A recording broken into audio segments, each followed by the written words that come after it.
Okay.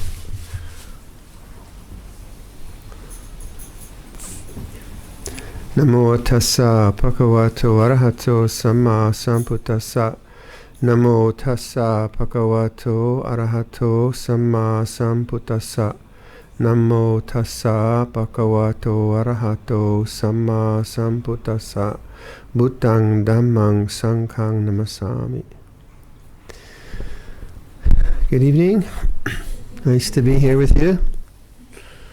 It's I keep seeing so many Buddhist temples in Singapore. I'm very impressed. In Ontario, where I am, Buddhism is a very rare thing. So we, as I've been saying to people, you live in a sea of Buddhism. I live in an island of Buddhism. But to see so much interest and faith is very inspiring. One of our branch monasteries, we have 6, how many do we have? We have 3 branch monasteries of Ajahn Chah's in Canada and 3 in the States. And I live, just to give you a sense of the vastness of where I live, I live in the province of Ontario, which has the biggest city is Toronto. You might know that. And so I live on the eastern edge of Ontario, and Ajahn Viradhammo has a hermitage at the kind of middle western side. And people sometimes give me a package for Ajahn Viradhammo, and then I tell them, well, actually it takes me 18 hours to drive to his place. So where, like from Singapore, where could you get with 18 hours driving? Probably northern China or somewhere. So I live in these kind of vast spaces. You live in an urban environment. We have cities in Canada. So each of us has challenges culturally, socially, familially, right? So you have the challenge of being urban. And urban cultures have different challenges than rural cultures. And so each of us, even though the Dharma is it's a universal abstract we can use. We can all talk about the Four Noble Truths, but the application of it is very much dependent on you, on your capacity to reflect and make the teaching alive in the context of your life, in the context of urban life, work life, family life. And that's the real challenge of Buddha Dharma, is to make it relevant, to make it human in your lives. Because just to have a kind of Buddhist belief system, it's nice, right? But it won't liberate you. What I thought, I kind of just thought might just think about ideas of security, ideas of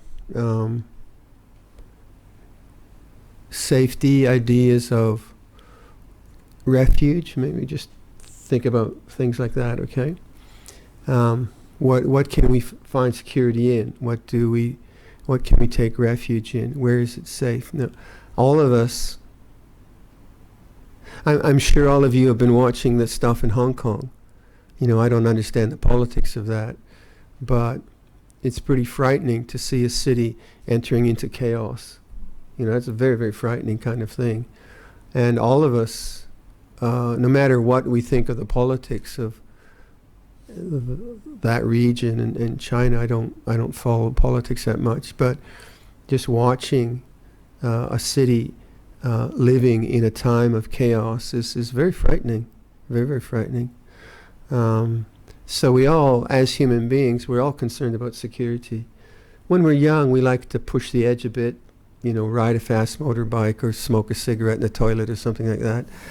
So, you kind of, as a teenager, like to do that. But basically, as human beings, if we don't have security and we have to deal with chaos, it's very hard to practice Dhamma because you have to survive.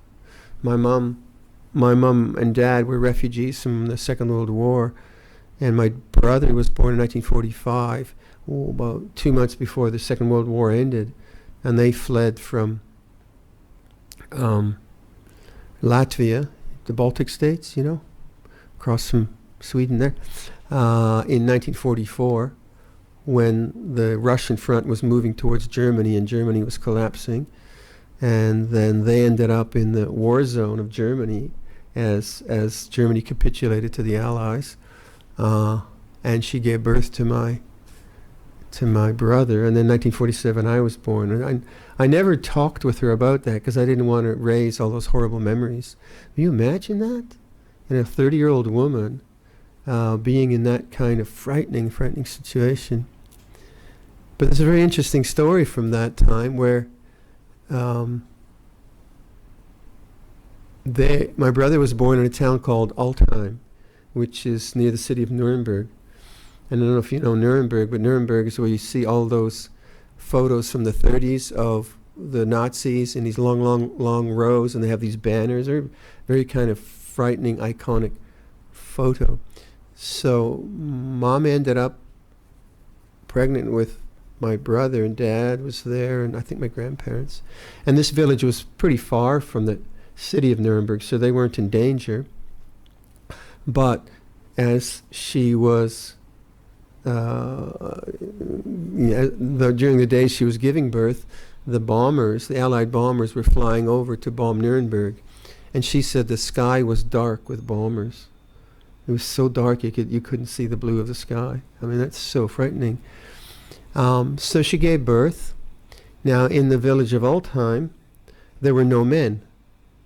All the men had either been killed or gone to war or working in factories, so it was mostly women and maybe some old men.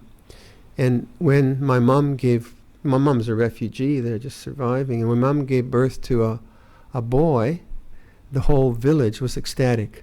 All the women, a boy! And all the women that had babies brought out their diapers, their little wool sweaters, and my mother was just covered in baby clothes. So in the midst of war, in the midst of horror, you have goodness. It's magical, isn't it? There's always goodness in the human condition. So when I think of security and safety, first thing that really comes to mind is that the brakes work on the car.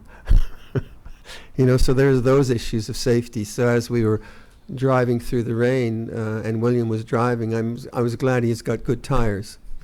And these are they don't sound like big issues, but if you don't get it together at that level, then forget it. So in Canada now, I think in the monastery it's about minus 10 degrees centigrade, and we have winter tires that can function in very, very cold climates. So there's those issues of security, having a good livelihood and having a culture which has social justice and so on and so forth. And Singapore seems to be very good that way from what I can see. But what about the inner parts of security? How might we address that? And from my sense of the Buddhist teaching, one of the most elemental things of human security in the heart is kalyanamitta, good friendships. Because good friendships are just, they're so valuable. They're so valuable. Because of what a good friend does, and as you all know this, but it's good to reflect on it. A good friend is one who really supports you in all in a value system which doesn't take you into chaos. A friend who takes you out to the pub to get drunk or get stoned or to rob a bank is not a good friend, because that person takes you into chaos, right? And so you'll remember the tale from the suttas where Venerable Ananda is asked by the Buddha what percentage of the holy life is friendship. And Venerable Ananda replies it's 50%. And the Buddha says, no, it's 100%. And that's very profound, isn't it? Very, very profound. So to cultivate good friendships and then to support each other is one way of security. Obviously, our friendships change, and sometimes our friends die, but they're the reminders, the mirrors, the encouragements, the helpers which keep you on the path. So like if you think about the Buddha Sangha, the monastic order, it's an order which is always upholding a certain value, a certain moral value, a certain aspiration to transcendence, to nibbana, a certain communal way of sharing resources, a certain communal way of recognizing offenses, and that is tremendously supportive for a bhikkhu. Now, the lay people were not given the Vinaya. You weren't given a code of conduct as we were, but the spirit of is there. The spirit of moral rectitude, generosity, personal responsibility, all that is there. And friends which are encouraging that are very, very valuable. Friends which aren't, who are encouraging egotism or selfishness, they're not really good friends. They might talk sweet to you, but they're not really encouraging you to be on the path. So what does a good friend encourage? Well, obviously, moral impeccability. If you think about it, just like the first precept, how if someone decides not to keep that, what a hell realm they're heading towards. Or someone encourages you to embezzle something from the office, that's taking you into chaos. That's not secure. Or someone encourages you to get drunk after work, that's taking you to chaos. Someone encourages you to lie, that takes you to chaos. So the moral precepts are things which keep you safe. They're kind of boundaries which help you to be safe. I was telling the others last night, some of our friends, about when I became a bhikkhu. My parents, it was not good for them because they had no idea what Buddhism was, and this outfit they didn't really like. And my mother said, "You had such beautiful hair," and so on and so forth. So it was culturally just they couldn't compute. Not only could they not understand, they couldn't even compute because they had no cultural way of understanding what I had done. So they thought I'd got lost in a sect. That I'd gone with the Moonies and lost my marbles. and justifiably so. They're good parents. They're worried about me. And then about 5 years after I'd become a monk, I ended up in England, and Ajahn Chah was there. And my parents very kindly came over to meet Ajahn Chah and just see me in a monastic kind of setting. And my mom and dad had an exchange with Ajahn Chah, and he said to my parents, your son is now safe. And I thought, well, that's I only kind of realized how wise that was to say that to a mother. Your son is. She didn't believe it. But after a while she saw what it was, and it was true. I was safe because now I had moral boundaries, I had kalyanamitta, I had direction, I had a teacher, and I had an aspiration to nibbana, and that's safe, isn't it? An aspiration in that way. So the whole kind of structure of the Buddhist teaching is a kind of security in that which is safe, that which leads to good. And we all know this, but it's good to remember, isn't it? It's really, really good to remember. Generosity, then, if you think about it, generosity is also a kind of safety, because when your mind is engaged with goodness, when your mind is engaged with the Brahmaviharas, with dana, with service, with self-sacrifice, what you're doing is you're putting into the mind attitudes of non-selfishness. And non-selfishness actually doesn't take you to chaos. Selfishness takes you to chaos, takes you to confusion.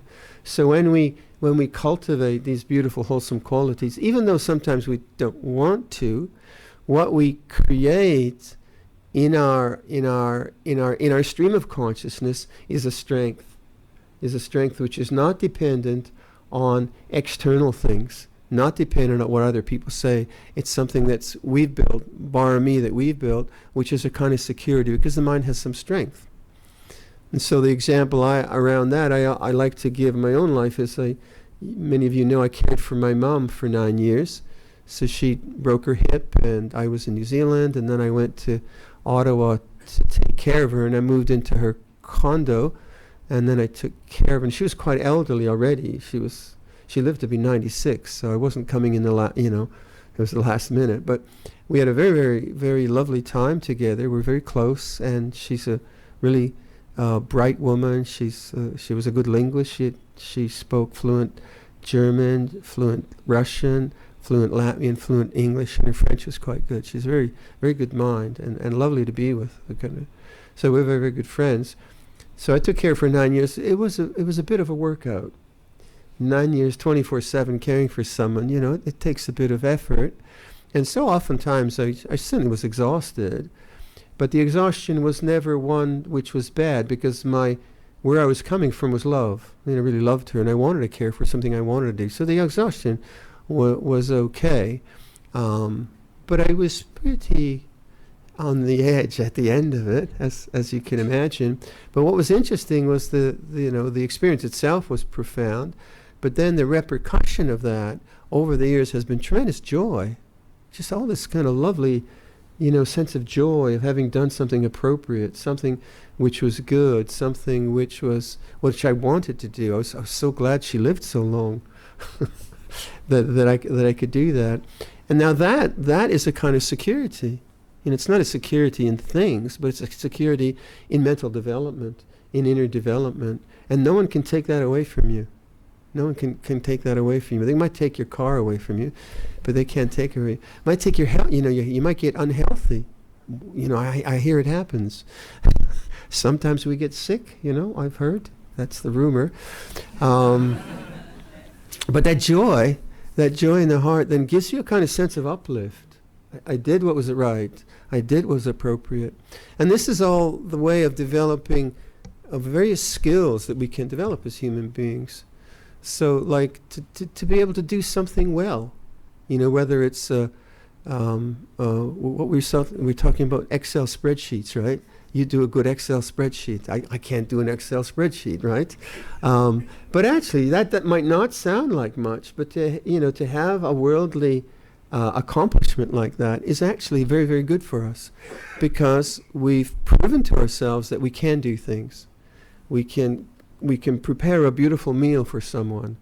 We can balance our books. We can drive a car. And these things, they might seem very, very mundane, but self-confidence is important. It's important. Now, that's a worldly self-confidence, we would say, but still, these all, I think, create a basis for a good human being. Skills like I took up, I like to work with my hands, and so to balance my life of teaching and administration and meditation, I like to do craft. So a few years ago, I started making furniture, and I started by making little boxes, and then I made picture frames, and now I can make tables and chairs and things like that. And it's lovely to see how in learning to do something, when we take on a challenge, we don't know how to do it, we struggle with it, we don't know how to, we struggle, and then what comes out of it is accomplishment. Now that is a worldly accomplishment, but it's something that one has done because one has persevered, one has learned, one has failed, right? A lot of learning comes from failure. One has persevered, failed, and then one has some accomplishment. That's a good thing for the heart, because you feel some kind of self-confidence. Now, all these things we would consider worldly dhammas, but sometimes we do dismiss worldly dharmas. We think they're not important, but they are very, very important. Like, I'm very glad that many people know how to cook to feed me. You might consider a worldly skill, but it's very important for my life because I don't know how to cook. Plus, I'm not supposed to cook.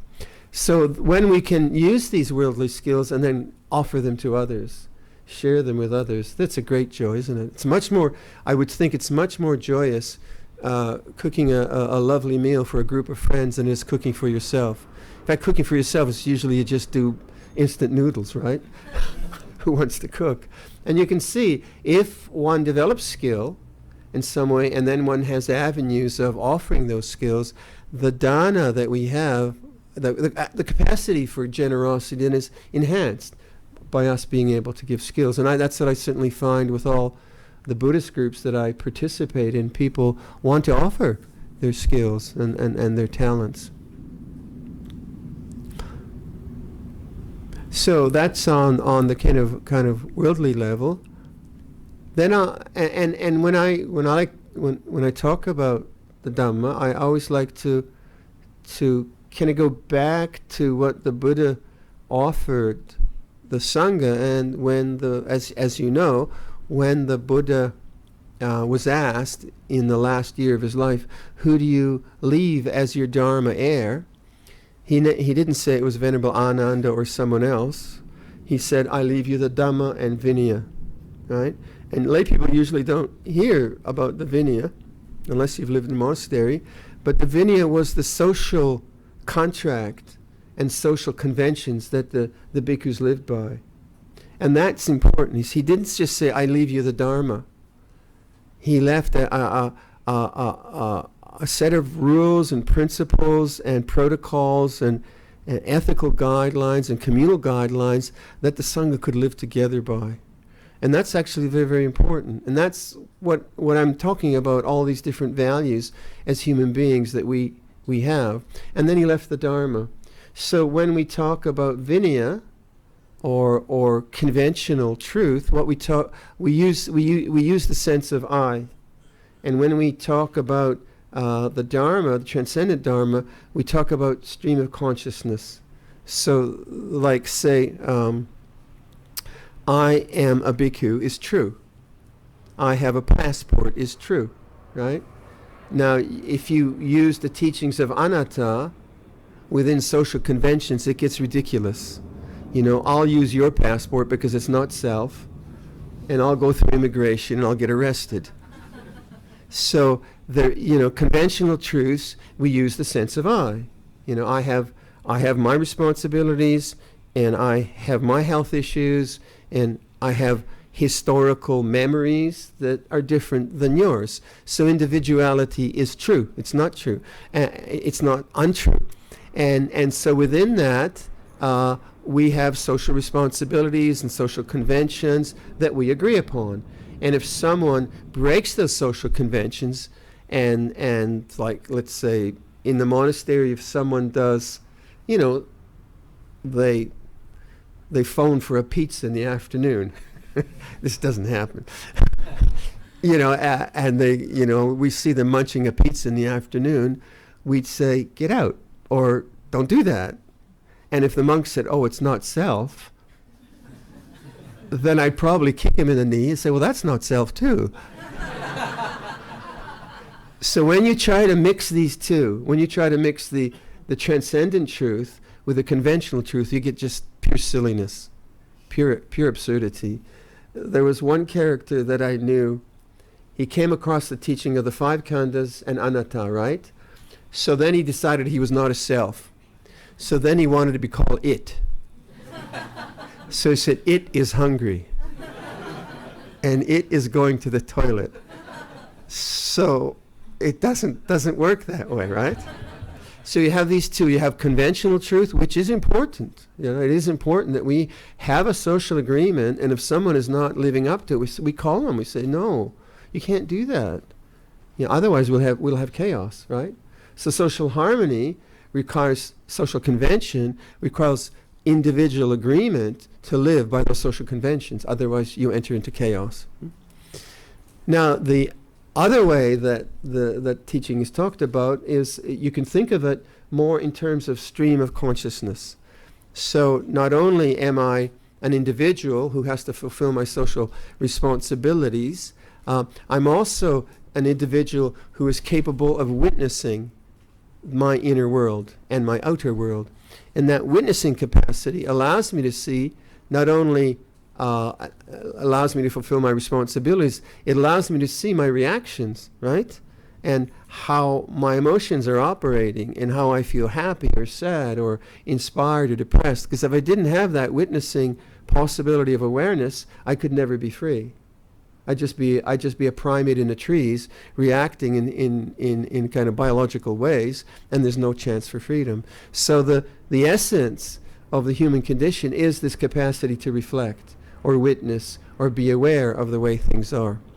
And that's when we can employ the teachings on dependent origination, anicca dukkha anatta, the five khandhas. All these different teachings are helping us to understand how consciousness works, how stream of consciousness works, and what in it becomes problematic, and how to find freedom. Now, you can't do that if there's social chaos. You can't do that if you don't have some sense of psychological stability and social stability. So if someone has had a very, if someone comes to the monastery and they've had a very dysfunctional childhood, they've experienced a lot of abuse or whatever, and they have all these psychological issues coming up, no, you shouldn't meditate. You go see a therapist. You make that conscious, and you understand your childhood first before you start to do meditation, right? And so meditation does require a certain psychological health, I would say. So it's kind of like a normally neurotic person can do Buddhism, but a psychotic person cannot. Like a person who has issues of, like schizophrenia or manic depression or child abuse, they need to find a venue which is more professional and more helpful. Someone who has like we've had experiences of two of our monks way back, early days, who were Vietnam vets, and they were monks, but the issues of post-traumatic stress disorder, which are very, very profound, as we now know, we didn't know so much even like 40 years ago, they tried to do it through meditation, but it didn't work. They needed professional help to make conscious the trauma which the war had impacted on their mind and created their whole warped perception of this moment of reality. So there are limits in that way. So if you have psychological chaos or social chaos, you're going to just have to get that together. So in terms of our good fortune, the fact that we can sit here together, the fact that we're safe, the fact that we're well fed, the fact that we can breathe the air even nowadays, right? And that we can listen to each other is enormously good karma.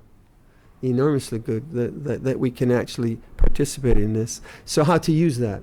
How to use this kind of very wholesome life that we happen to find ourselves in? How to use that well? Well, one way is to be socially generous and socially responsible. The other is to take responsibility for stream of consciousness events and find out why you suffer, right? Why do I suffer? And that's always the basic question that we ask ourselves. So the idea then of watching a stream of consciousness is that when any form of discontent arises, any disturbance of inadequacy or annoyance or whatever it is, we need to awaken to that. And by awakening to it, we need to make conscious the very feeling of dis-ease or discontent we have. Now that is actually very difficult to do. And I would think the majority of human beings don't do that. They tend to either distract or blame. So, you feel upset about something, so what do? You do shopping therapy. That's it. That's what we agreed this morning, shopping therapy. And then I was in the bookstore. So there's that. So there's human discontent or human depression, and then there's distraction. And shopping therapy is pretty innocuous. Drugs and alcohol, not a good idea. Or binging on Netflix all night, also probably not a good idea. But that's what we do, right? So when the mind experiences something negative, we move to some distraction. Or the other, we move to blame. That's another way, right? So obviously I'm unhappy because of you. And if you change, I'll be happy. It's logical. That is a failed, that will not work, if you noticed. I think we've all tried that, right? So certainly there is blame when there is social irresponsibility. So certainly if someone, right now started to yell at me in this room, we'd all say, no, please get out. So certainly there's that. But in the course of life's events, there's a lot of stuff which is disagreeable because life is disagreeable, right? I mean, I know it's a design fault, but there it is. It's disagreeable. The person you love the most is oftentimes disagreeable, correct? The person you fell in love with 10 years ago is probably a bit different, right? And they changed, but you didn't. I've heard that happens. You're so different now, and so on and so forth. So you can see a person then who feels victimized or blames their suffering on some external situation. If it's just in the normal boundaries of etiquette and morality, that person can never be free, right? And the person who's distracted can never be free. There's no way. There's no way. And then other ways that people deal with their suffering, they just think a lot about it. And they get very, very depressed. What is the most depressing thing you can do? Think about yourself for 4 days. You just get depressed. Think about someone else, and you'll get out of that depression, right? So thought also is not what this is about. Just thinking that you have a problem doesn't really do it. So the idea of awakening is different. The idea of awakening is making conscious the way things are. So like if we listen to sound right now, if I say to you, make conscious sound, what would you do? You'd have to stop thinking and you listen. Right? And you'd be conscious of sound. Right? And we can all do that. And notice when I do that, if you're doing it, all of a sudden you also notice silence. There's sound, right? But what is the silence that knows? That's there too, isn't it? Your mind's no longer busy, it's no longer doing anything, and all of a sudden you just listen. Oh, there's the silence of knowing. Now when there's some kind of discontent or dis-ease or disagreeableness of life, and you begin to develop the skill of making it conscious. And I like that kind of language. Like, you can make conscious sound, but you're not demanding that the sound be any particular way. You're not looking for a particular sound. You're not trying to get rid of the sound. You're allowing sound to be just as it is. Yeah? Now that's easy with sound because sound is neutral. But if the sound all of a sudden became very loud, like if let's say you had a rock band across the street, a Buddhist rock band, of course, and they started to play some kind of Jimi Hendrix stuff in a Buddhist tune, and I was trying to talk, right, and you were trying to hear me, then that sound would be more challenging. Why? Because it would not be what you want, unless my talk was terrible, in which case you'd really enjoy it. So maybe you'll go that way. But let us say that the sound was disagreeable. Why would it be disagreeable? Because it did not fit your desire pattern, what you want, right? So if you were really clever, then you'd hate the sound all the time while I was talking about metta bhavana.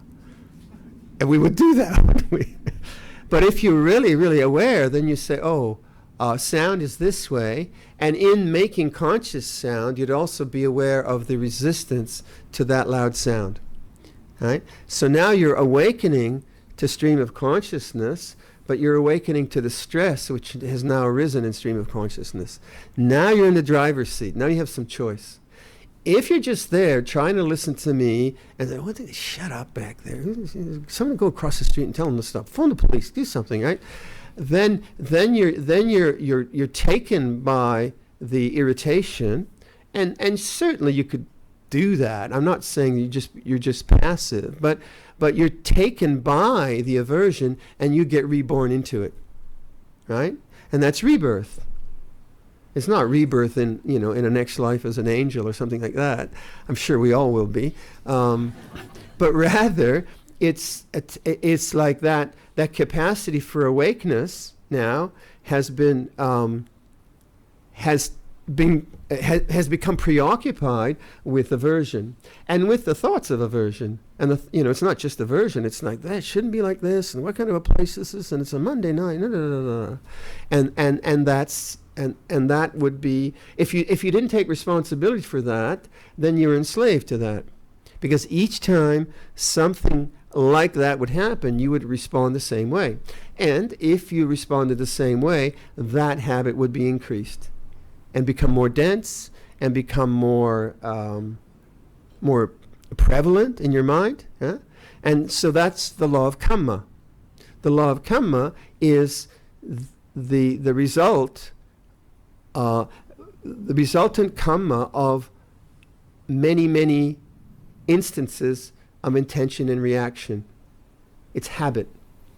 Right? And that's why it's so difficult to meditate. That's why it's so difficult to actually liberate the mind, because not only do we get irritated, but we have been irritated for 40 years or 20 years or whatever it is. And then all of a sudden, you try to deal with this stuff and you say, well, I'll just be mindful. I hate him. No, it's actually very, very difficult, because you're involved in history. Your mind is not just about the present moment. It's not just about the sound of the rock band. It's the history of me being irritated at things that I don't like for 20 years. So that's why the volume of aversion or annoyance can be so embarrassing sometimes. What am I making it a problem for? Because I made it a problem for many iterations before. So that's maturity, I would say. The maturity of the contemplative is one that sees, okay, this is a strong habit. This is going to take me maybe 20 years to unravel, right? And why not? What else you got to do? Get angry. Okay, that's the option. No, I'd rather not be a victim to that, but I would like to liberate my mind from that particular pattern. It could be anger, it could be fear, it could be self-doubt, it could be whatever you want, right? It's the same thing. So then the kind of contemplative says to themselves, oh, okay, it's this way, and it's very powerful. It's very powerful. And you make intentions. You make intentions to awaken to these powerful habits. Now, an intention to awaken is not the same as the demand that you not be that way. The demand that you not be angry is not awareness. It's just another form of aversion. Saying to myself, I shouldn't be angry, is just going to make me more depressed. But saying to myself, I'll try to awaken to the feeling of anger, make conscious the feeling of anger, is having a perspective of non-grasping. And that's different. It's very important. We can be very idealistic and say, yeah, all Buddhists love everyone and all that kind of stuff. It doesn't work that way, by the way. You've probably noticed. But if you say to yourself, first of all, I won't kill, okay? And secondly, I'll try not to badmouth people or whatever, but mostly I'll try to be awakened to the very feeling of whatever it is. That's the beginning of freedom.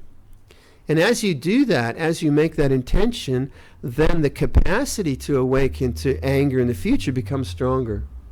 Whereas in the past, when you didn't meditate and reflect and just blamed anger on everything around you, it became stronger. Now, as you awaken to it, the factor of mindfulness or awareness becomes more powerful, and the factor of anger becomes weakened.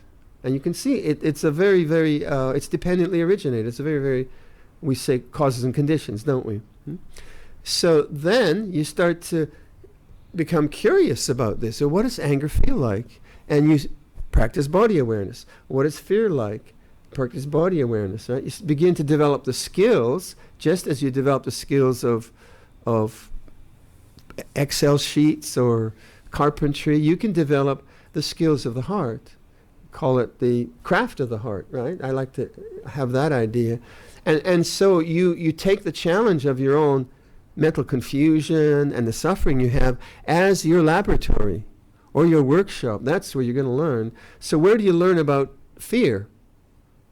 You learn about fear when you have fear.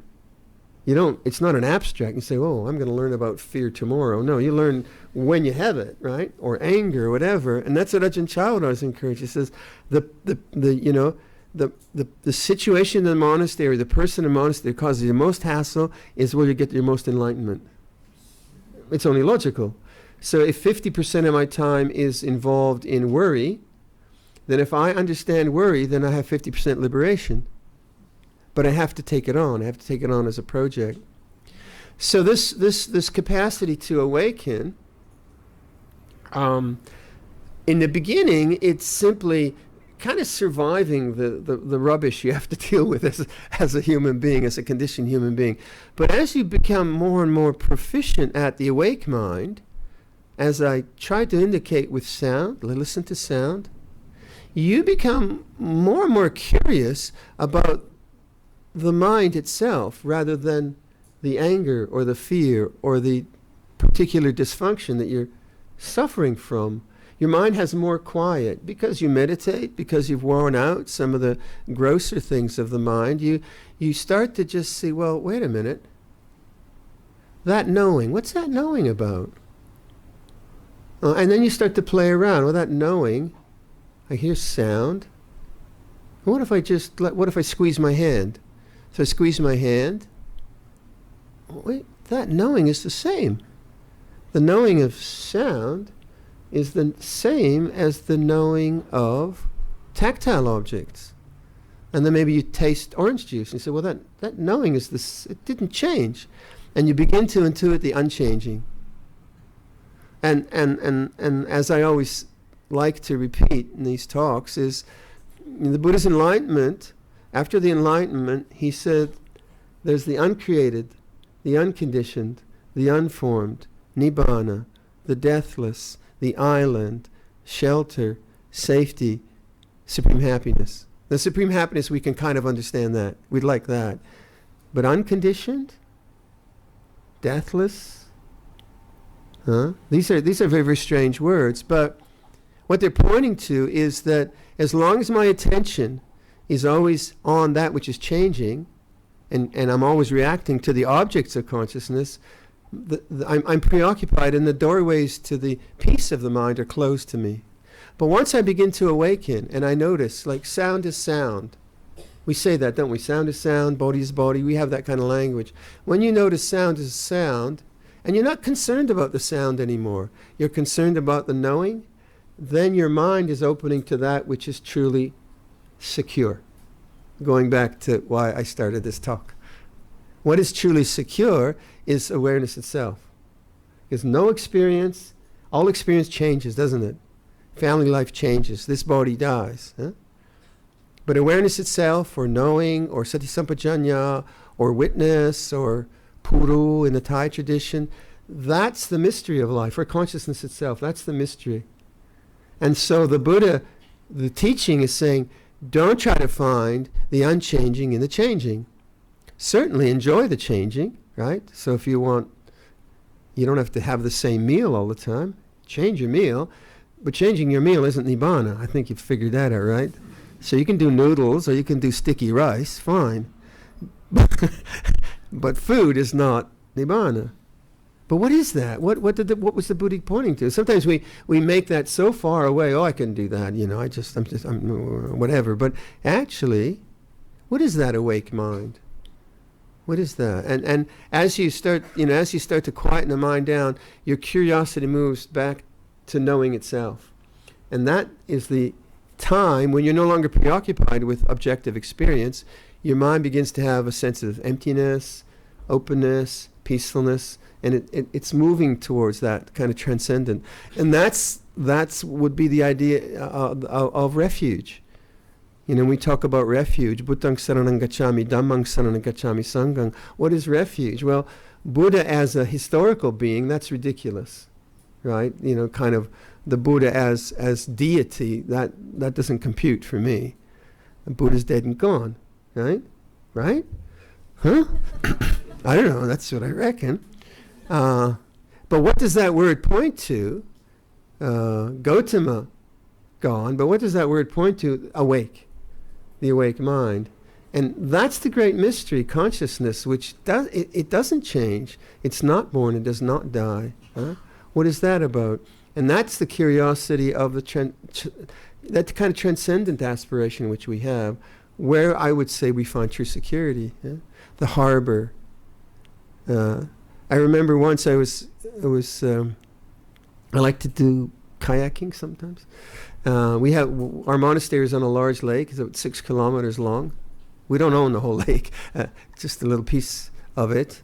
But anyway, I like to get out on the boat. So once I took my mom's ashes out to the Atlantic because my mom wanted me to put her ashes in the Atlantic so that they could float back to Latvia. It's very poignant, right? She's so missed her country. Anyway, on that trip, it's open seas out off the east coast, big rollers. I mean, big rollers, and it was getting big, and I was getting a bit anxious, and so we finally went in, and we found a real harbor, and I just glided into the harbor, and I had that was what the Buddha was talking about, this deep peace of the mind. And what is that? Well, it cannot be any experience which is changing, because it's not safe, right? Yet that the knowing or the awareness, that's always available. So the recommendation is learn to just be aware of the way things are. Trust in awareness. Ajahn Sumedho's phrase, now is the knowing, or it's like this, and it all belongs, is very profound. And when you start to do that, even with negative emotions, you feel jealous about something, say, and you say, oh, it's like this, jealousy's like this, and it all belongs. You open the mind to that which is still and silent. Huh? If you just judge it and react to it or run away from it, then you're caught in the chaos again, in the chaos of things, in the chaos of change. So to me, that is the sort of ultimate consideration of safety and security. But you can only do that in a society which allows that, in a safe environment which allows that, with kalyanamitta who permit that. That was a bit long, so any questions? Oh, you always ask first. Someone else, please. No, don't take it personally.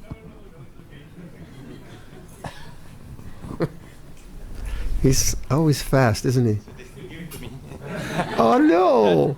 Thank you, Luang Phor. I want to ask about your last part of your question about the consciousness of the sound and consciousness of tactile feeling. Now, I went a step further and tried it out on smell. Sure. So I actually sat in the toilet and tried to smell. Dear. It was really challenging, but it does get the aversion does get sort of falls away. Softer, not fall away totally, still there, but less. So I just want to ask your comment whether this is the right thing to do or not, to test it further out. As a young monk, I was encouraged to go to autopsies, and they're pretty, so the idea being that you can look at something which is biologically, very repulsive, and just witness the very sense of being repelled by something, and try to see, well, what isn't repelled? The knowing isn't repelled. Like the knowing is not. Awareness has no quality, right? And so the very feeling of being repelled by something is an object, and something which is so powerfully repellent. I mean, biologically, it has a reason there. But I know once I used to go to Siraj Hospital when I was doing visas in Bangkok, and I'd go to an autopsy, and then once they had a 6-month-old baby that had been pulled from the canal, and it was all bloated. Oh, I couldn't do it. It was just too powerful. So some things are too powerful, but you don't have to go to those extremes. But you want to be able to look at the whole sense of the sense world being attractive and repellent, and not always buy into it. Not that you can't, but always just to be a victim to the push and pull of Vedana is not really, freedom or liberation. So that kind of experiment is quite good, yeah. the second part of the same question is once I get very quiet, then I get pulled into this absorption, so to speak, and very hard to get out. So how do you get out of this kind of? Well, make sure you don't lock the toilet door. I don't mean that. I mean when you're very calm and composed. Oh, sorry. You tend to want to remain in that calm and composed part. Oh, life will call to you. Yeah, you know, don't worry about it. You know, usually life just, you know, you have your duties and so on. Just enjoy the calm, right? And you can't figure life out, right? Life happens, and then you respond skillfully or unskillfully. So rather just be grateful that the mind was peaceful, and use that as an inquiry. But then fulfill your duties, right? Fulfill your responsibilities. Just enjoy the calm. Yeah. And what you want to do is make the mind happy. These happinesses are allowed, because the more you can make the mind happy in a meditative way, the less tanha there's going to be, right? And that was the idea of the Buddha's recollection, or the Siddhartha's recollection after the ascetic practices. He thought about himself under the tree with his father is plowing the fields, and he remembers a time of meditation, and he remembers it was a blissful time. He says, I wonder if that bliss would be useful. Well, maybe I'll use that pleasure for my spiritual practice. And up until then, you know, he's just doing ascetic practices. So what does that indicate? It indicates that if you can do spiritual practices that make you happy, in fact, what if you used happiness as a method rather than as a result? So what if in your breath meditation you made the breath pleasant in and pleasant out, which is the Anapanasati Sutta talks of that, right? And what's that pointing to? It's using pleasantness as method, and then if you do pleasantness as method, there's less craving in the mind, because you don't want anything else. As there's less craving in the mind, you enter more into nirodha, you know, the cessation of suffering, because you don't want anything. And so that skillful use of breath and calm in a way to make the mind happy is very, very important, right? Piti sukha, we call it, right? And that kind of thing. Okay. And will you be there tomorrow for the first question? Okay. Okay. Anyone else? Any other question?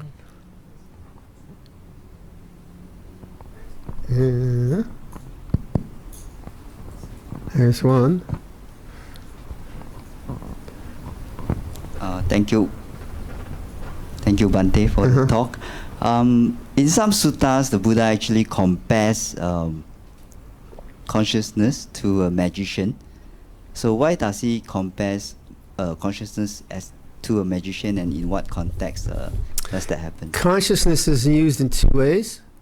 So you have the normal vijnana of the sense experience, and then you have another way of using the word vijnana, which is synonymous with the unconditioned. So it's a vijnana which is undifferentiated, boundless, and radiant. And that doesn't get used much in the text. So the kind of magician in that, I would say, is just like how perception can delude us. You know, I can look at someone and think they like me and they don't like me, or I can look at someone and think they're angry at me and actually they have the flu, right? So perception, especially memory, say how memory works, how it can distort things, or how I read someone's body language, or so many other things. Perception is very, very tricky, to say the least. So that would be in terms of the khandhas. The fifth khandha is vijnana, but this other way of using vijnana is different. And so in a lot of the ways that Westerners now are talking about the unconditioned, we're using the word consciousness, and that's what we're referring to. You find that Luang Phor Sumedho uses that, and others use that. But having said that, it can be very confusing in Theravada because of these two usages. So then the language of like Thai Buddhism uses puru, the knowing. Ajahn Sumedho uses now as the knowing. Sati Sampajanya, there's different ways of trying to point awareness, those kinds of things. But basically you just have to get it. It's like the punchline of a joke. You get it or you don't. Right? It's kind of, because it's always there. Your fully conscious knowing is always there. It's never not there. And the thinking mind, of course, tries to figure that out, but thinking is still an object. It's still an objective experience, which is conditioned. And so you can't reach this through thought. You have to let go of thought. So the whole idea of meditative practices is to bring your mind to silence, bring your mind to stillness, bring your mind to no thought, and just abide in no thought, knowing the way things are, and see what happens. See what happens. Desire, what happens with desire, because desire is our desire to know, is very much conditioned in the intellectual mind. Our desire to know always thinks, is this it? And rather than seeing doubt as doubt, you start to think. But if you just are abiding with awareness of the way things are, when the doubt comes up, is this it? That's all it is. It's just, is this it? But that's hard to do if you're intellectual. So you're always trying to figure stuff out and get conclusions. Now there's nothing wrong with that, but it is a kind of dead end that people reach because they think they can figure everything out with thought. At some point you have to let go of thought. And you can use thought skillfully. We talk of vichara, where you apply the mind in a correct way. But the analytical thinking mind is always trying to figure out. You'll find that would not allow you to get past the fifth of the nivarana in meditation, doubt, and also the third fetter. So doubt is a very important thing to understand in the mind as an object, rather than become the subject of thinking. Now you look like you're in doubt. Sorry. Someone else who, please, anyone?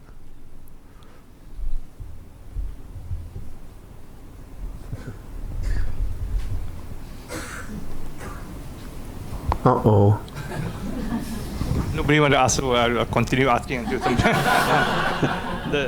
Just now you're talking of this. By the way, what's your name? My name is Chan, C-H-A-N. C-H-A-N. Yeah, nice to meet you. Can all have none. That's funny. Yeah, you were talking about this the various kalamita, good friends and bad friends.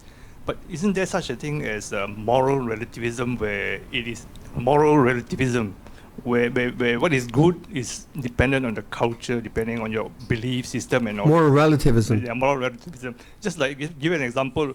I've not verified this, but the Eskimos, when you go and visit them, they offer your wife to sleep with, and if you reject, there's an insult to them. So although it might be true or not true, but let's assume that this is true, and this is one aspect where they offer your wife to sleep when you visit them, and Buddhist morality is about intention, right? So in that situation, the intention is lust, right? And so that intention would then condition the stream of consciousness. It might be socially acceptable, right? So that's okay in that way. So it's not. But Buddhist morality isn't the five precepts isn't a social convention. It's rather a moral suggestion that when you act on anger, when you act on lustful impulses and cheating impulses, I'd say. So in that culture it might not be cheating, but in our culture it would. But still it's a lustful impulse. So kame su, the third precept, isn't just about sexuality. It's about basically indulging in all sensuality. So in some sense, kame su is also referring to looking at your iPhone 24/7. But you think about it, what's happening there. It's not, we say it's not immoral to look at your iPhone unless you're watching porn or something like that, I suppose. But what you're doing is your mind is always going out into objects, and then the capacity to be available to the unobjective, to the unconditioned, is lessened because you're so restless. So that's what I would say that would come in the realm of like the 8 precepts, where you define your life for yourself in a more renunciant way, and you start to put boundaries on those things. Lying, the intentionality of lying creates a stream of consciousness, a sense of fear of others lying towards you, and alcohol and so on. So moral relativism, certainly there are cultural relatives that are applicable, but in stream of consciousness, it's the same, really. And any amount of indulgence is going to create some kind of result in that way, right? Another example, Indian dialect, if you die, your brother take over your wife. That's also another. Those are social conventions, but it's the intention in the heart, So if that's, that's okay. And those social conventions are particular to those cultures, and people have grown up in them, right? But if you just think about it, cetana is kamma, right? Intention is kamma, and if we have a lot of mosquitoes in the monastery, right? We don't have dengue fever, and we don't have malaria, so it's not really dangerous, just a nuisance. But when I can look at a mosquito, I can shoo it away and all that. But when I cannot do that, I'm moving towards compassion.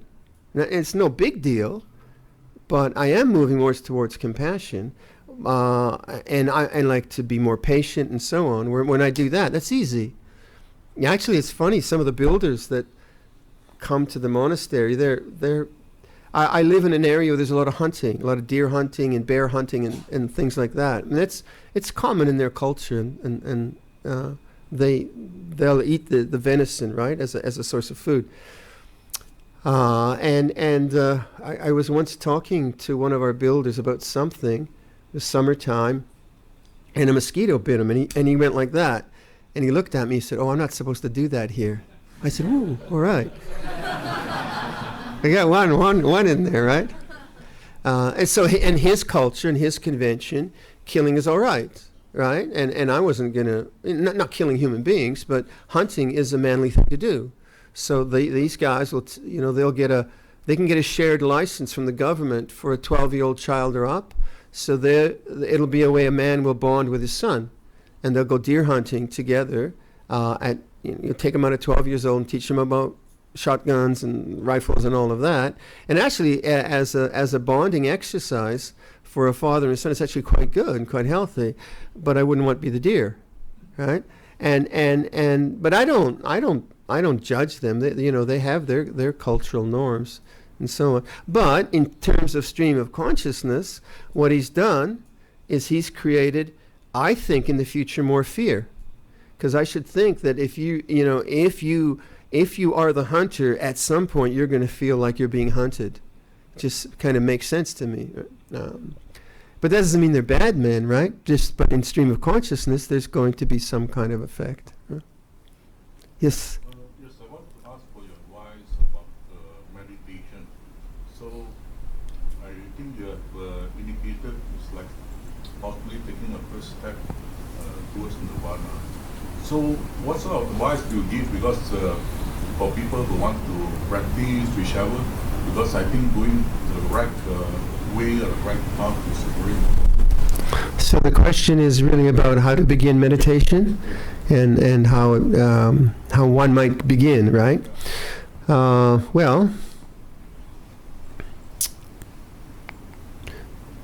What you want to do is find a physical situation which is calming, obviously. So a corner of a room, a temple, whatever it is, situation which isn't stimulating. That's obvious. So, you turn off your iPhone and you renounce answering your iPhone for half an hour, whatever it is. You just get rid of everything. Then you want to find some kind of guidance that could take you through a period of meditation, say 15 minutes or half an hour. And one very good way to do that is to get some audio of a guided meditation, a voice that you find appealing in some way, and follow those instructions. That's very helpful, because you have someone just reminding you, come back, do this, whatever you're doing. So it might be mindfulness of breathing, or it might be metta bhavana. Then in terms of posture, you want to find a posture where you're relatively comfortable, not falling asleep. And if you're uncomfortable, like if you try to do full lotus, in your first time meditation, you probably never meditate again, right? Because it'll be torture. But if you just sort of lay around in your sofa, and I'm going to meditate, you won't have the proper physical discipline to help you train the mind. So posture is important, and it gives you a kind of a vehicle which is defined by either walking meditation or sitting meditation. So in sitting meditation, your posture is your discipline too. And then you determine to be in that posture for, say, half an hour. And that helps a lot in the meditation, because now you don't just get up and go. You don't just scratch yourself all the time. You actually compose yourself around the stillness of posture. And then also you pick up the meditation technique. So it's best to find a teacher or find someone that you trust, right? And then you want to find a kind of a method of meditation which appeals to you. And there's all manner of ways of meditating. So if a teacher tells you to meditate in this way and it doesn't work, don't think that you can't meditate. Just find something that appeals to you. Like some people are really visual, so they like to do visualization. Some people like the breath. Some people don't like the breath. They like to do emptiness practice. Some like to do mantras. Some like to do heart chakra. So there's a really rich array of meditation techniques. Which one to do? Well, you got to try one, right? So once you try one, then stick with it for 6 months. 6 months, huh? Okay. So if it doesn't work the first week, it shouldn't, right? So what does work mean? It means you stay with the discipline of like a half an hour, and you do it for a span of time. If you expect a result right away, then that's not fair, actually, if you think about any difficult craft, right? So you have to put a kind of determination into it, but make it a kind of experiment. Okay, how do you calm the mind? How do you make the mind still, rather than a forceful attempt to just kind of suppress thought? And that's where a good teacher would be very, very helpful. But I do, it's a, if you can do that, you have this inner resource, inner strength that you can always turn to, which is really, really quite fabulous. And then what happens in meditation is, okay, so you spend a half hour meditating, you're also becoming aware of your mind and the movement of your mind and whatever's happening. And that awareness of your mind then starts to play out in your daily life, because you've invested a half an hour of intense watching, as it were. Even if your meditation seemed like it was pathetic, right? And you just didn't seem like you get anywhere. Actually, you've given strength to awareness, which will help you notice what your mind is doing for the next hour or 2 or 3 hours. And if you add that up every morning, or every evening, your whole consciousness now becomes more imbued with the capacity to awaken and understand. So Ajahn Chah would say, if your meditation makes you peaceful, then accept it. If your meditation doesn't make you peaceful, then accept it. If you want to meditate, meditate. If you don't want to meditate, meditate. And it's true, isn't it? Because if you do that, it's no longer about some lovely meditative experience. It's more about mindfulness of the way things are, and that's what we're really cultivating. Am I a good salesman, William? Other questions?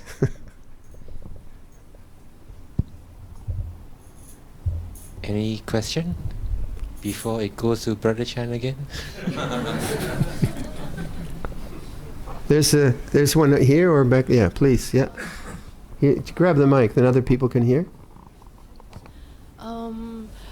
Firstly, I think this taking refuge. I always could not understand why what am I supposed to take refuge? So yes. Thanks for the clarification that we are actually supposed to take refuge in ourselves, awareness. Mm-hmm. I'm still trying. I wanted to clarify my understanding of connecting the safety that we all seek to the awareness. Because intellectually I know it makes sense, but how do we feel it? Are we supposed to feel? Because I've tried to feel it in a way that when I have painful sensation, I think of it, I come to see it as pain is actually the one side of the same coin. Pain and pleasure are two sides of the same coin, right, which is feeling. So when I think of it that way, I feel that I'm able to accept the pain, and the aversion actually reduces a lot, because Right. I realized that, oh, actually, why am I disliking the pain? It's actually feeling something natural. So I tried that when I was young, when I was like, I kind of like hospitalized. So I have no choice, but I have to like kind of reflect on it. So that I kind of developed that technique when I was young, but I still cannot get to your understanding of how am I supposed to accept the aversion?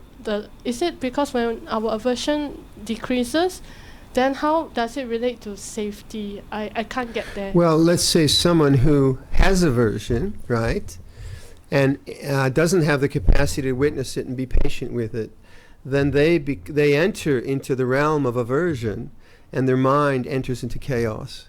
The chaos of aversion, they get reborn into it. Whereas you, now the aversion comes up, and rather than getting caught up in worry or feeling sorry for yourself or all those things, you witnessed it, it came and it went, and you remain free, even though it came and went. Take someone like who is caught up in self-doubt, okay?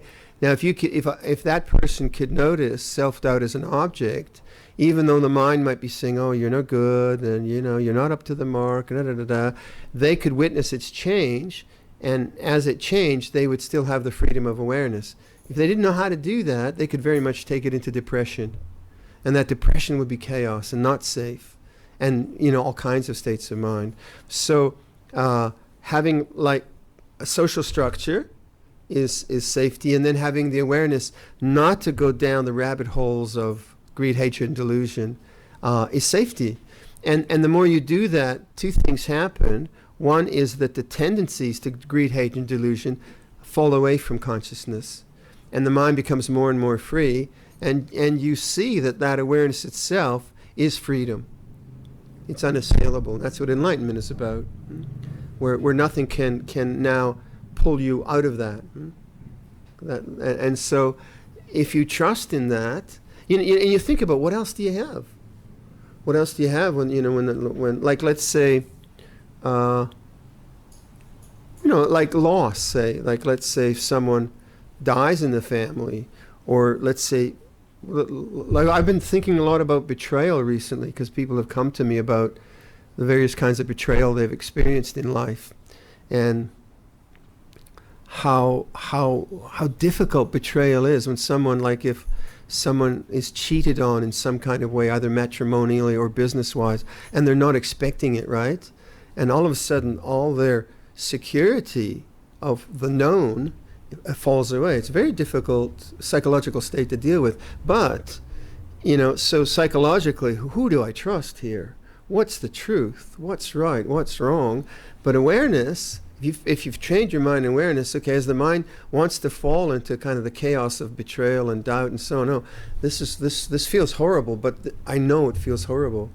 And that saves you from the mind, so it's secure in that sense. It's not secure in the sense that you won't feel things, because as a human being, you have emotions, and the human condition is very vulnerable, isn't it? It's very, very vulnerable. So there'll always be that.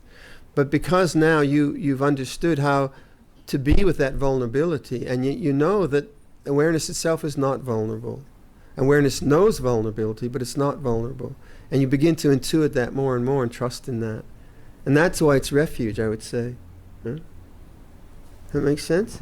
Yeah, I get the point. So safety is not in the sense of all the troubles are solved. No. But the safety of the clarity of knowing. Yes. Exactly. Yeah, because life's a schlemazel. So it's You like, use that word? No. Okay, you're not from New York. Anyway, life is messy, right? And you can't get out of it. The idea that life is just, birth is messy. Death is messy, but awareness is clarity. so it's like can I say it's like the confidence to know that like your clarity, you have the clarity. Yeah.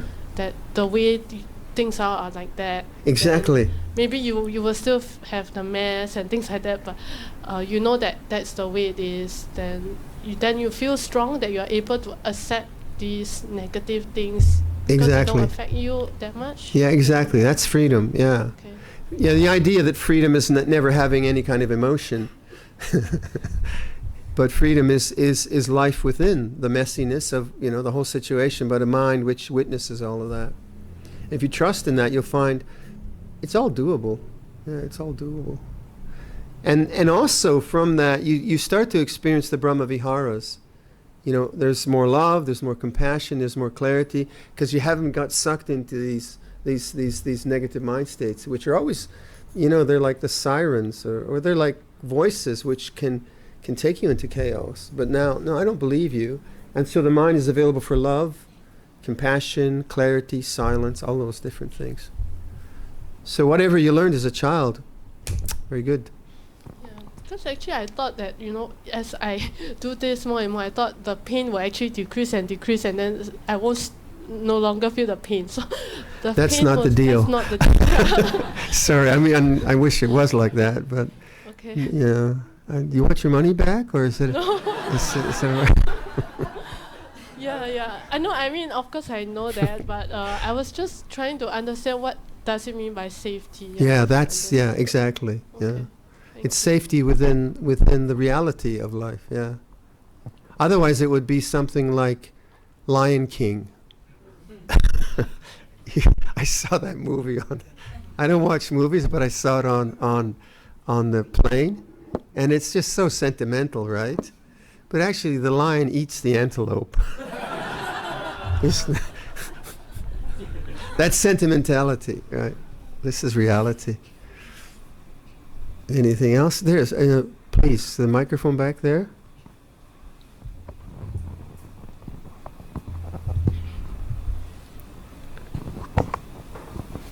Good evening, Luang Phor. As at the start, you mentioned about the chaos. So if let's say it's not about social instability, but let's say it's about more of like we're struggling with mind states, which that is chaotic. So is it possible to say that we are aware of this chaos that is going on? Yeah. In terms of the mind state, and then just being aware of that is enough. Trust in that. But don't trust in the thoughts of chaos, right? And there's a difference. There's a difference between knowing, like let's say the mind feels, like the example of self-doubt. Okay, that self-doubt is a feeling. Now if you think self-doubting thoughts, that's not being aware, is it? That's just thinking self-doubting thoughts. So what you do is you make conscious to yourself through labeling or whatever, self-doubt feels this way. You have to do that, and then you're in balance.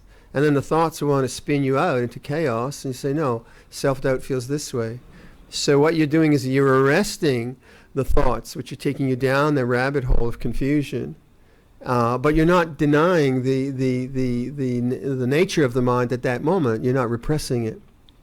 That makes sense? Yeah. Okay. So if we continue to do that, does it mean that we can move from like a chaotic state of mind to stillness? Yes. In that sense. Yes, because your attention now is no longer victimized by the emotional objects that keep protruding or coming up into the mind. So those emotional objects called fear or whatever, they are very compelling in the beginning. You don't have enough mindfulness, and they keep drawing you into chaos. Then you start to know them as objects, and you start to label them, say, oh, this is a feeling of depression, or this is a feeling of anxiety. It feels this way. Now you're like the Buddha, knowing Dharma. This is the Dharma of depression. This is the Dharma of anxiety. And now they don't have a power over you anymore. And then you forget, and you get, you lose it again, and then you awaken. And then, oh, no, I know this, I know. And you train in awakening, and then the karmic energy of those chaotic, confusing, egotistical forms is no longer fueled. Like the word upadana, tanha. So upadana means attachment, but attachment is also, upadana also means fuel. So thought fuels the confusion, takes you to chaos. now you're awakening to the emotion of whatever it is, saying that it feels like this. You can say, oh, this feels horrible, and this is what horrible feels like. Right. Yeah? And then no longer is it being fueled, but it still has fuel. Right. And that's the old habits, right? And so trust in awareness, and also don't trust in the thinking patterns around that. So don't trust in the thinking patterns, don't trust in the memories, don't even trust in whatever speech there is in mind. Okay. Trust in a simple statement like, this is horrible, and horrible feels this way. Okay. Or I feel really rotten, and feeling rotten feels this way. You know, so you're really making conscious what's going on, present moment awareness, and then you're saying, yeah, but what does it really feel like? Okay. Yeah? And get really good at that constantly. Okay. And would that be considered as like practicing sati sampajanya? Sati sampajanya, yeah. That is already sati sampajanya. That's what it is, yeah. And also it's like practicing anicca sanya, because you're now noticing it as changing. Also anatta sanya, because you're noticing it as not self. You know, when the thinking is what the self is, and then you're noticing as an object, you're no longer that, right? So you're practicing, all of these teachings are always pointing to one thing, really. And that's this awakening, that awakening. Okay, thank you. All right? Thank you. And we all have homework. And the lady behind, too, then, yeah. Thank you very much for sharing, Bhante. Alluding to the same case here, so does that mean, I'd just like to clarify my understanding to see if it's correct. So being aware of, let's say, the feeling of aversion, for example. So if someone creates or someone helps you to create that feeling of aversion and you are aware of it, does it mean that each time the person comes and does it again, for example, and it's a matter of learning and practicing knowing it until you don't get affected anymore by that person? Is that the goal? Assuming it's socially acceptable. So if the person is abusive to you, you have to deal with the vinaya. In other words, you have to deal with the social conventions.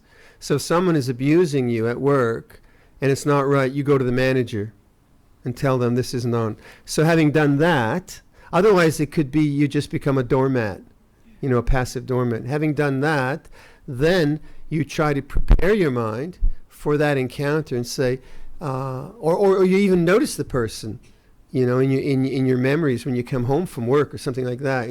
And there's that feeling. Okay, that's okay. With that memoryist condition, I get that feeling of aversion. And you go to the body. Body awareness is excellent.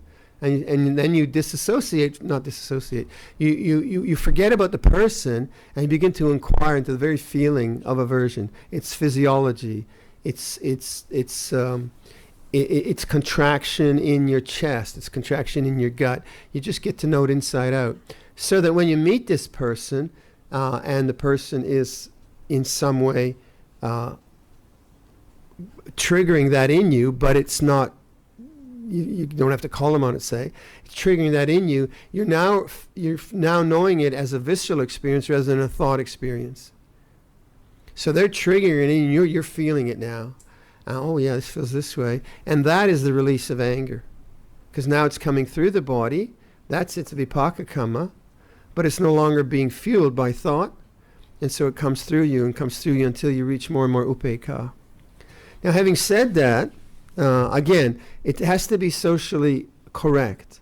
If it's socially abusive, forget it. Call the cops. So, you know, I always put that caveat in there. It's very, very important. But in some situations, you can't do that because they're overwhelming. And you might be too idealistic. You know, like someone just really, really presses your buttons and you get all upset and you say, oh, I should be able to deal with this. Why? Maybe you don't. And then you have to back off.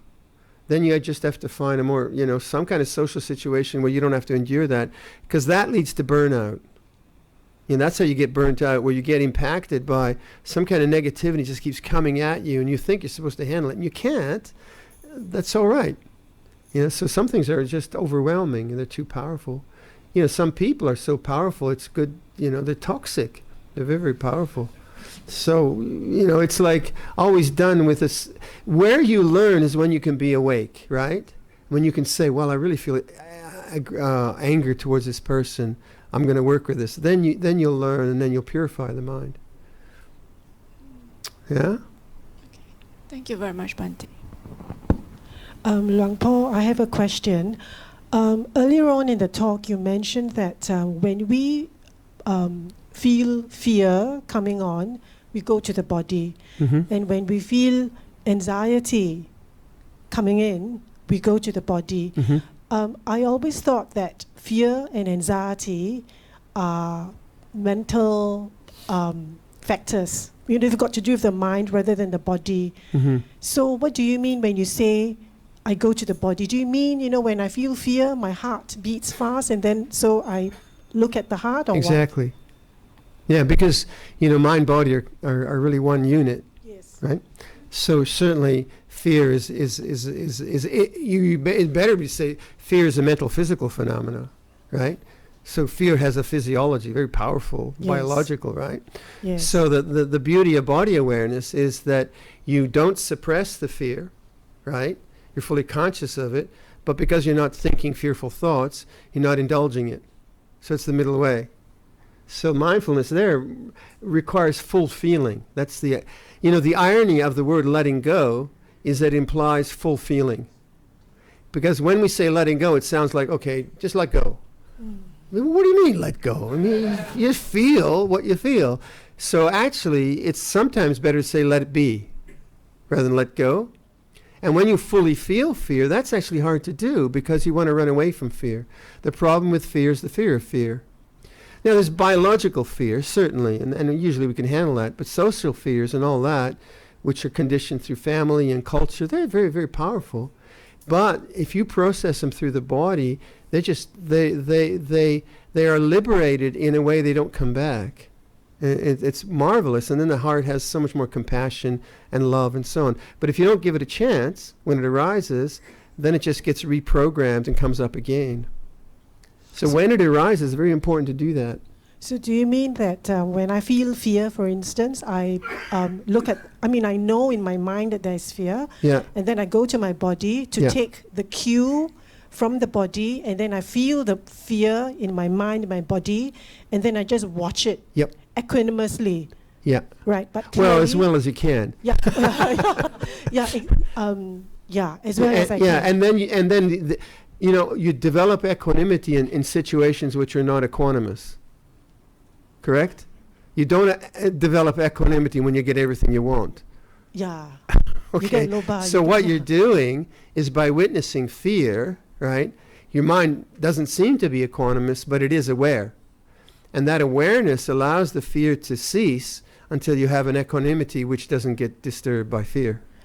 It's true. The awareness does allow the fear to cease. Yeah. And when you don't do anything, it just goes away on its own, and you're at peace. Exactly. Yeah. And that peace isn't it's like I used to, when I started to give talks, I was very afraid of public speaking. I hated it. Now I enjoy it. No, you can't, shut up, will you?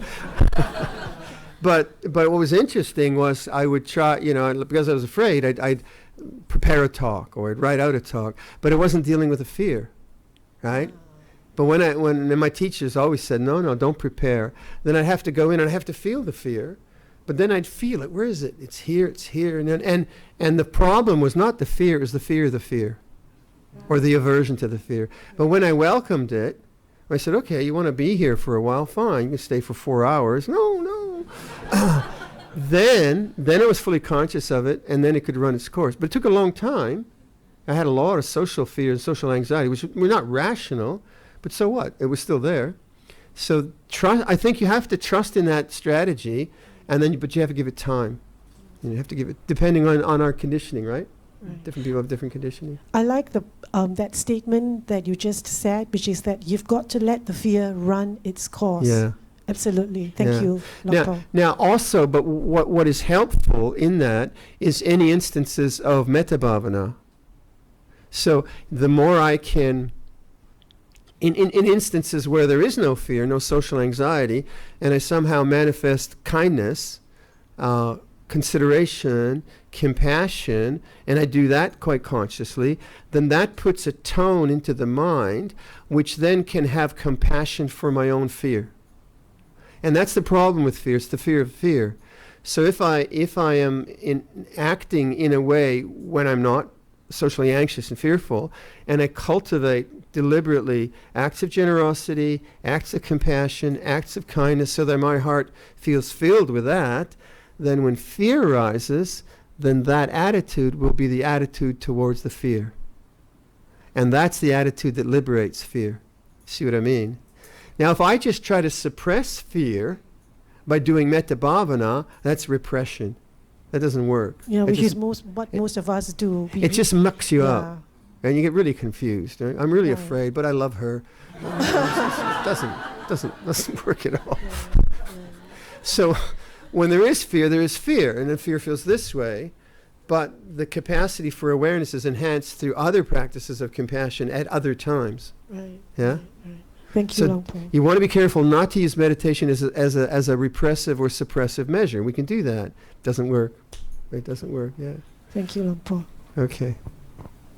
Luang Phor, it just came to mind that sometimes when, like something like intense, a strong emotion like anger is so strong, it seems harder to use awareness when that happens, because it's easy to use it when, like, if it's a more softer emotion, like Yeah. maybe sadness,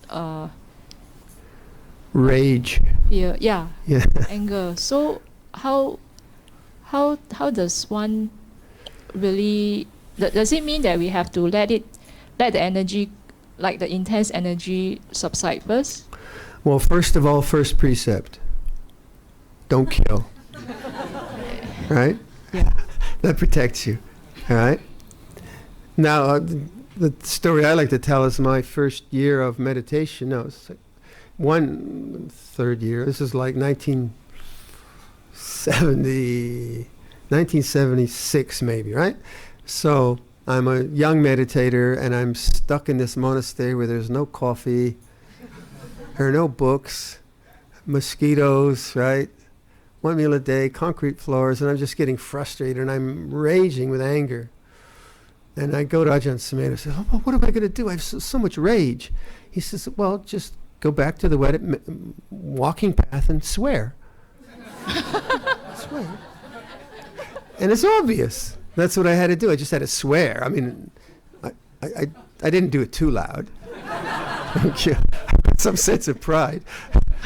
But I just kind of like get it out. What is it really about? And then, a rage feels this way, right? Now, you can't do that at the office because they'll fire you. But you can. That's what we do. We try to be such good Buddhists, right? That we suppress the rage by thinking, may all beings be well. It doesn't work. So you have to make it conscious first, right? And that's hard to do. It's embarrassing in a social situation. So you go to a toilet or something, and you're going, what does it really feel like? Am I really angry? Oh, what's it like? And then, so don't be afraid of it. It's the fear of these things that's quite often the problem in the analysis. But what's it really feel like, this rage? It might be embedded in childhood sometimes, things that we carry, and we have to face that. That's why situations where, like walking meditation is fabulous for those difficult energies. Certainly, I just kind of burned the meditation path up and down because I had a lot of anger. And I just had to bear witness to it for periods of time. And my teacher wasn't foolish and said, just do loving kindness practice. That'll get it. Because I would have hated that because I didn't feel very loving. Yes. I think that's the hardest time to feel loving, actually. It's hardest to feel loving at that point. You can't. You can't. You can't do it. You have to allow. What you might be able to say to yourself is, may I be free from anger. That's the movement towards it, right? But we can feel we Buddhists can be so goody-good, right? That any kind of negative emotion, we think, I shouldn't be like that. But you're not like that. Because it's just the way the mind is conditioned, and it comes and goes. So you don't act on it, but sometimes you just have to bear witness to a lot of negative stuff. It's all right. So you give yourself permission, right? Just to swear when no one's around. So it's okay to kind of have to let it out because it's a kind of energy where it has to be let out. It's a lot of energy. You have to, you can't just, it's not like young monks, I tell them, go do walking meditation for 6 hours. Make it conscious, see what it's like. Yeah, definitely. We're not trying to control. We're trying to awaken. Well, yes, certainly more, we're trying to control our behavior on the street, so on and so forth. But it's not about control, it's about awakening and liberating, rather than controlling and coercing and kind of pushing down. Huh? Thank you. Okay. What's your time zone here? No more question? Chan has one more question. Any last question? Tomorrow. There's one more there. Please. Last one.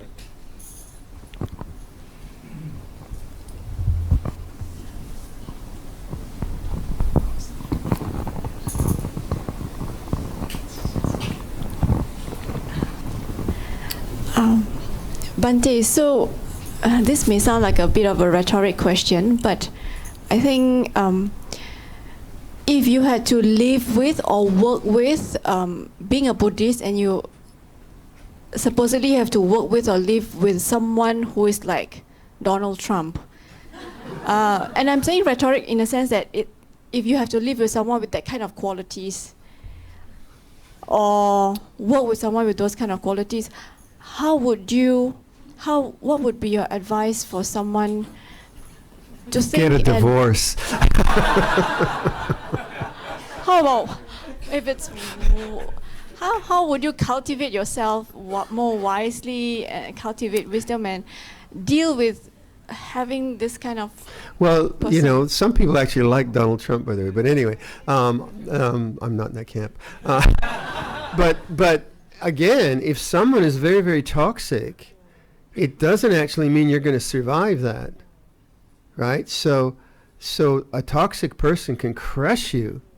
A narcissistic toxic person can crush you who has a lot of power. So you got to be careful with people who are powerful, who are very, very powerful. So I can only imagine if I was in prison and that was the prison warden. Okay, I'd have to deal with it, right? But it'd be very, very hard. So if you are in a situation, again, it's what I came back to earlier. If it's so toxic that you're getting overwhelmed and you're just breaking into crying all the time and you're breaking into anger and things like that, this is now burning you out. But if it's a situation where you can say, I really feel upset right now, and you can say that to yourself and you can witness it, and you're not getting worse and not getting burnt out, then there is a place that you can work. Now, if you can develop metta bhavana to them, and that's hard to do, but if you can see they suffer too, and you can get your head around their suffering, you've got an angle now where you won't feel so done by it. But abusive behavior is dangerous. We're psychological beings, we're delicate.